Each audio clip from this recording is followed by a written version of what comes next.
ओवैसी साहब ने कहा कि मुसलमानों को अपना रहनुमा खड़ा करना चाहिए। हम भी ये कह रहे हैं कि आपका रहनुमा कोई दूसरा नहीं हो सकता है, मुस्लिम कौम से ही कोई रहनुमा खड़ा होना चाहिए। लेकिन ओवैसी साहब और जनसुराज में एक मूलभूत फर्क है। ओवैसी साहब ये कह रहे हैं कि मुसलमानों को एकजुट होना चाहिए और अपना नेता अपना रहनुमा खड़ा करके लड़ाई लड़नी चाहिए। जनसुराज ये कह रहा है कि मुसलमानों को अब एक साथ खड़ा होना चाहिए, अपना रहनुमा चुनना चाहिए। लेकिन ये जो लोकतांत्रिक लड़ाई है वो अकेले नहीं, उन हिंदुओं के साथ लड़ना चाहिए जो विचारधारा के आधार पर आज भाजपा से लड़ने को तैयार है।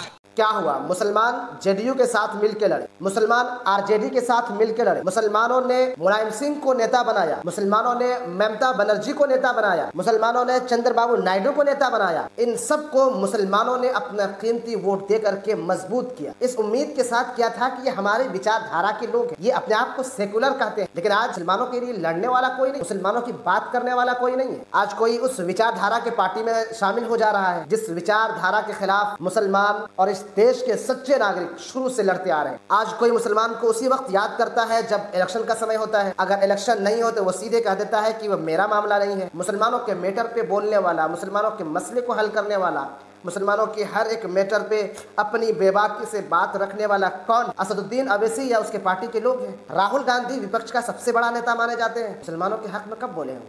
बुलडोजर के खिलाफ वो कभी बोले? मॉब लिंचिंग पूरे देश में हो रहा है, वो कहीं जाते हैं, किसी मुसलमान से मिलने जाते हैं, वो तो कहते हैं कि हम जहाँ जहाँ भी दलितों का अपमान होगा, जहाँ जहाँ भी दलितों के साथ अत्याचार होगा, हम वहाँ पहुँचेंगे।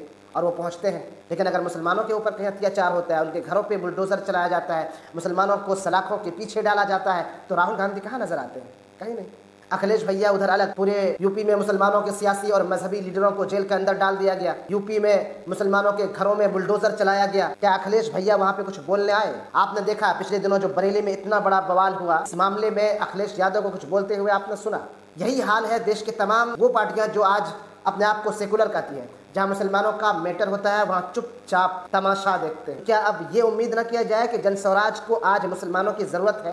कल जब मुसलमानों की ज़रूरत ख़त्म हो जाएगी, अपने आप को जब ये मजबूत बना लेंगे, जनस्वराज जब ये समझने लगेगी कि अब मैं तो मजबूत हो गया हूँ, तो कल वो भी किसी अपने विचारधारा की बात करेगी, किसी अपने कास्ट की बात करेगी, फिर मुसलमानों को कौन? तो इससे अच्छा है कि मुसलमान आज़ादी के बाद से लगातार धोखा खाते हुए आ रही है, इसलिए अब मुसलमान धोखा नहीं खाएगा और मुसलमान यही कोशिश करेगा कि जहाँ तक मुमकिन हो सके अपनी क़यादत के पीछे आएगा, अपने झंडे के नीचे रहेगा और अब किसी भी पार्टी का दरी नहीं बिछाएगा।